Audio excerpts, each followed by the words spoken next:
नमस्कार, मेरा नाम मुकेश, आपका इस ऑनलाइन क्लास में स्वागत है। आज हमारी पर्यावरण की क्लास है जिसमें मोस्ट इम्पोर्टेंट 50 क्वेश्चनों को सॉल्व करेंगे, जिसमें सिर्फ क्वेश्चन होगा और आंसर होगा, यानी वन लाइनर फैक्ट जिसे बोलेंगे अपन। और मैं आशा करता हूं कि आप वीडियो को शुरू से लेकर लास्ट देखिएगा, और मैं आशा करता हूं कि आप इस वीडियो को ज़्यादा से ज़्यादा शेयर करेंगे, जिससे बेचारे और लोग जो गरीब लोग हैं उनको भी पता चल सके, जिससे इस क्लास का निःशुल्क फ़ायदा उठा सकें। तो चलो अपन चलते हैं। सबसे पहला क्वेश्चन है, वायुमंडल की ऊपरी परत का अध्ययन क्या कहलाता है? वायुमंडल की ऊपरी परत का अध्ययन क्या कहलाता है? इसका आंसर दीजिए, सोच के बताइएगा कौन सा ऑप्शन सही होगा अपना।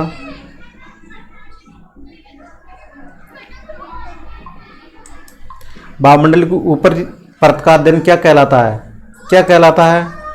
तो देखो, वायुमंडल की ऊपरी परत का अध्ययन एरोलॉजी कहलाता है। क्या कहलाता है? एरोलॉजी कहलाता है। और वायुमंडल की निचली परत का अध्ययन क्या कहलाता है? मेट्रोलॉजी कहलाता है। और वायुमंडल में सर्वाधिक मात्रा में कौन सी गैस पाई जाती है? देखो, वायुमंडल में सर्वाधिक मात्रा में कौन सी गैस पाई जाती है? तो नाइट्रोजन पाई जाती है। और इसका प्रतिशत कितना है? 78.07% हो। और वायुमंडल में ऑक्सीजन का प्रतिशत कितना है? तो 20.93% है। वायुमंडल में आर्गन का प्रतिशत कितना है? तो वो वायुमंडल में आर्गन का प्रतिशत है 0.93%। तो ये थे अपने क्वेश्चन। तो अब इससे और आगे के चलते हैं अपन।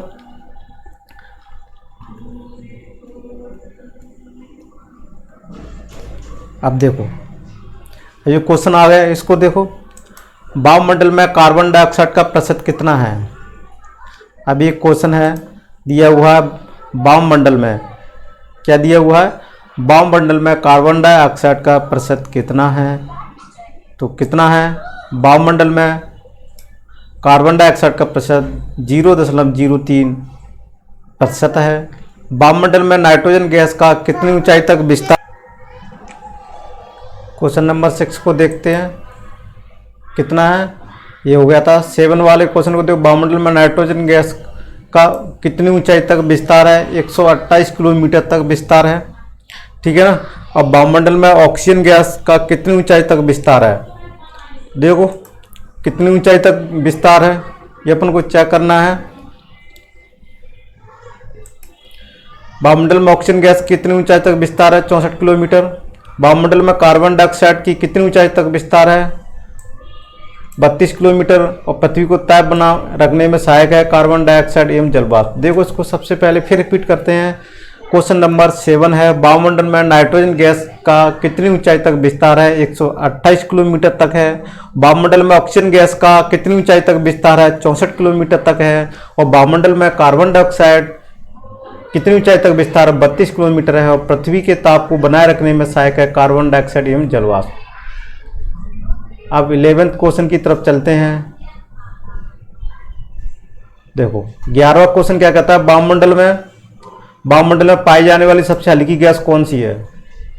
वायुमंडल में सबसे हल्की गैस कौन सी है?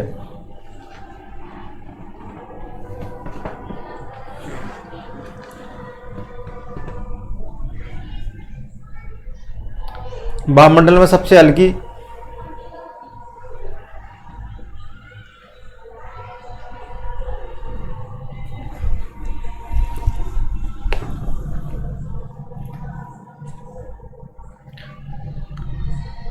वायुमंडल में सबसे पाई जाने वाली सबसे हल्की गैस कौन सी है? हाइड्रोजन।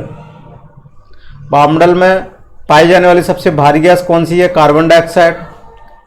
वायुदाब पवनों की शक्ति एवं प्रकाश के परावर्तन में सहायक गैस कौन सी है? नाइट्रोजन। पेड़ पौधों में प्रोटीन का निर्माण किस गैस के कारण होता है? नाइट्रोजन के कारण होता है। अगला क्वेश्चन है 15 वाला, जलवायु को सर्वाधिक प्रभावित करने वाला तत्व कौन सा है? जलवाष्प है। वायुमंडल में जलवाष्प का कितना प्रतिशत है? वायुमंडल में जलवाष्प का कितना प्रतिशत है? वायुमंडल में जलवाष्प का कितना प्रतिशत है? कितना प्रतिशत है?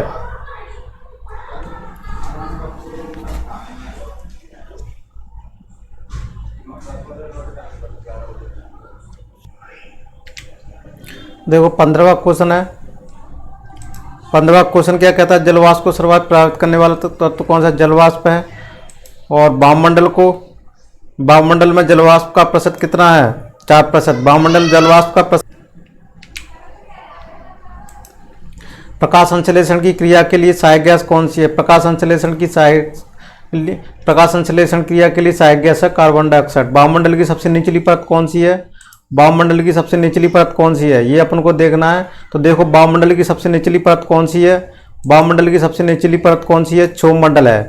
ठीक है, तो अब अपन चलते हैं 19वें क्वेश्चन की तरफ। क्षोभमंडल की ऊंचाई भूमध्य रेखा पर है, भूमध्य रेखा पर है। तो क्षोभमंडल की ऊंचाई भूमध्य रेखा पर है, कौन सी है? देखो क्षोभमंडल की ऊंचाई भूमध्य रेखा पर है, 8 किलोमीटर की दूरी पर है। क्षोभमंडल की ऊंचाई ध्रुवों पर कितनी है? क्षोभमंडल की ऊंचाई ध्रुवों पर कितनी है?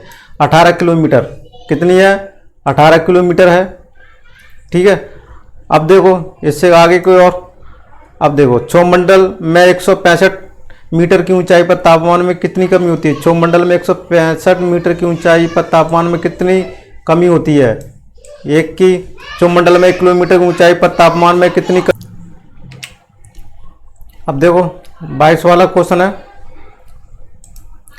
क्षोभमंडल की 1 किलोमीटर की ऊंचाई पर तापमान में कितनी कमी होती है? क्षोभमंडल में 1 किलोमीटर तापमान में 6.4 की कमी होती है।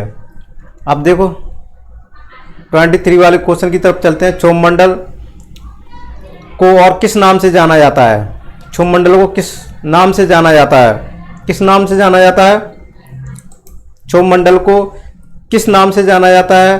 संवहन मंडल एवं अधोमंडल के भी नाम से भी जाना जाता है। तो क्षोभमंडल को किस नाम से जाना जाता है? संवहन मंडल एवं अधोमंडल के नाम से भी जाना जाता है। क्षोभमंडल की ऊपरी सीमा में कौन सी पवनें चलती हैं? क्षोभमंडल की ऊपरी सीमा में कौन सी पवनें चलती हैं? जेट पवनें चलती हैं। 25वां क्वेश्चन है। मौसम संबंधी सभी परिवर्तन वायुमंडल की किस परत में होते हैं? मौसम संबंधी सभी परिवर्तन वायुमंडल की क्षोभमंडल में परत में होते हैं। वायुमंडल की किस परत में मौसम में परिवर्तन नहीं होता है? तो देखो वायुमंडल की किस परत में मौसम में परिवर्तन नहीं होता है? वायुमंडल की किस परत में नहीं होता? समताप मंडल में नहीं होता है। तो ये अपने देखो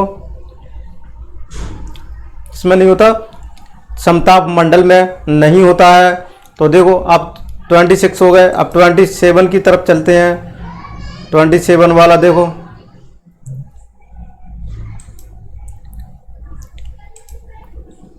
अब 27 वाला क्वेश्चन क्या कहता है, इसको देखो अपन ध्यान से देखेंगे।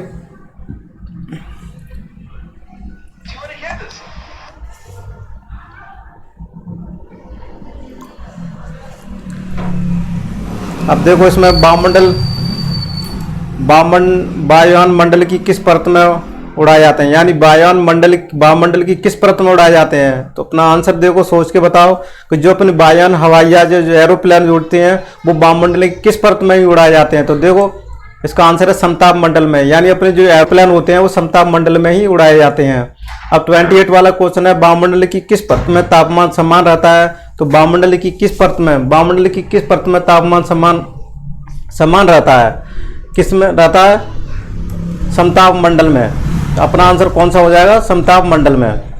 ठीक है, यहां तक समझ में आ रहा होगा। अब देखते हैं अगले क्वेश्चन की तरफ चलते हैं।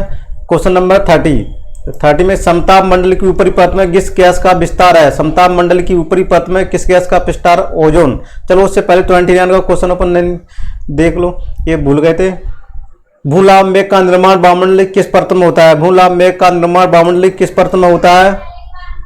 मेघ का निर्माण तो समताप मंडल में होता है। अब 31 क्वेश्चन की तरफ चलते हैं। ओजोन परत की मोटाई किसके द्वारा मापी जाती है? ओजोन परत की मोटाई किसके, देखो ओजोन परत की मोटाई किसके द्वारा मापी जाती है? किसके द्वारा मापी जाती है?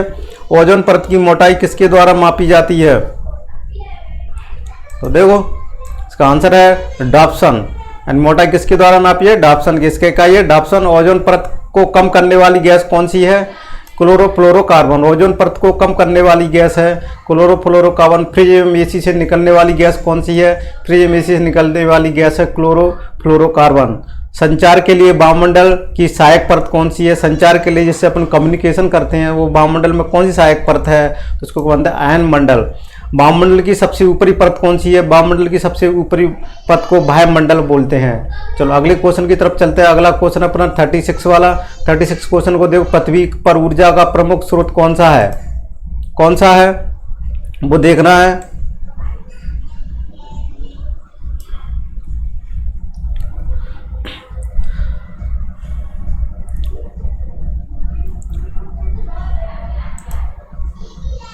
सही, पृथ्वी पर ऊर्जा का प्रमुख स्रोत कौन सा है? चेक कीजिए और आंसर बताइएगा। पृथ्वी पर ऊर्जा का प्रमुख स्रोत कौन सा है? सूर्य। पृथ्वी पर सूर्य के द्वारा पहुंचने वाली ऊर्जा को क्या कहते हैं? सूर्यताप। किसी सतह को सूर्यताप की प्राप्त होने वाली एवं परावर्तित होने वाली मात्रा एल्बिडो। वायुमंडल की बाह्य परत में किन गैसों की अधिकता है? हाइड्रोजन एवं हीलियम। अब क्वेश्चन नंबर 40 की तरफ चलते हैं। मानचित्र पर समान तापमान वाले क्षेत्र को मिलाने वाली रेखा क्या होती है? मानचित्र पर समान तापमान वाले क्षेत्र को मिलाने वाली रेखा समताप रेखा होती है। वायुमंडल द्वारा पृथ्वी पर उत्पन्न किया गया भार कौन सा है? वायुमंडल द्वारा पृथ्वी पर किया गया भार वायुदाब है। वायुदाब को किस यंत्र से नापा जाता है? किस यंत्र से मापा जाता है? वायुदाब को बैरोमीटर यंत्र से नापा जाता है। बैरोमीटर का पाठ्यांक तेजी से बढ़ना सूचकांक क्या है? तूफान। अब 44 क्वेश्चन की तरफ चलते हैं। बैरोमीटर का पाठ्यांक तेजी से कम होना सूचकांक क्या है? वर्षा होना है। बैरोमीटर का पाठ्यांक स्थिर रहना किसका सूचक है? तो देखो किसका सूचक है? मौसम साफ रहने का सूचक है। अब देखो वायुमंडल में पाई जाने वाली जल वाष्प की मात्रा को क्या कहा जाता है? वायुमंडल में पाई जाने वाली जल वाष्प की मात्रा को क्या कहा जाता है? आर्द्रता बोला जाता है। किस कटिबंध, देखो 47 वाले क्वेश्चन को अपन देख रहे हैं। किस कटिबंध को शांत कटिबंध कहा जाता है? किस कटिबंध को शांत कटिबंध कहा जाता है? विषुवत-रेखी कटिबंध। अब 48 क्वेश्चन की तरफ चलते हैं। पृथ्वी का घूर्णन बल किस रेखा पर सर्वाधिक होता है? किस रेखा पर सर्वाधिक होता है?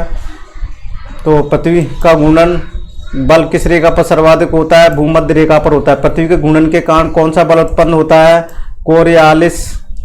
कोरियालिस बल। पवनों की दिशा किस बल के कारण परिवर्तित होती है? पवनों की दिशा किस बल के कारण? कोरियालिस बल के कारण। तो ये 50 अपन क्वेश्चन होगा जिसमें क्वेश्चन था और डायरेक्ट उसमें आंसर था।